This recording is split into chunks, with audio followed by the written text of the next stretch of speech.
বন্ধুরা, তো কেমন আছে সবাই? আজকে আবার নিয়ে চলেছে একটা নতুন ভিডিও নিয়ে। তো আজকের ভিডিওটা শুধু তাদের জন্য যারা আমার মতো টক খেতে ভালোবাসো।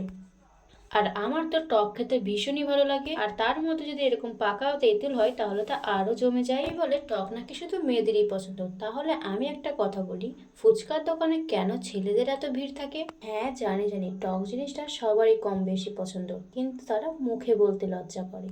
একদিন হলো ভিডিওতে কোনো ভয়েস দেওয়া হয়নি, তাই ভাবলাম আজ আর কোনো ফাঁকি নয়। আচ্ছা, আমার ভিডিও কে কোথা থেকে দেখছো একটু অবশ্যই কমেন্টে জানাবে, তাহলে আমিও জানতে পারবো আমার ভিডিও কতদূর পর্যন্ত যাচ্ছে।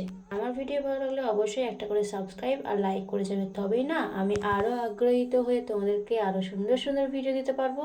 আর তোমরা কে কে টক খেতে পছন্দ করো অবশ্যই আমাকে কমেন্টে জানিও। আমাকে এই তেঁতুলগুলো এনে দিয়েছিল আমার ছোট্ট ছোট্ট বুনিরা, আর এই কুলগুলো তারা এনে আমাকে বলে, এই নাও দিদি তুমি মাখা করো। আমি ভাবলাম আজকাল মাখা না, এইভাবে আজকে খেয়ে দেখি। এটা বেশ ভালো লেগেছে। তোমাদের কেমন লেগেছে অবশ্যই জানিও। আজকের মতো এতটা, টাটা।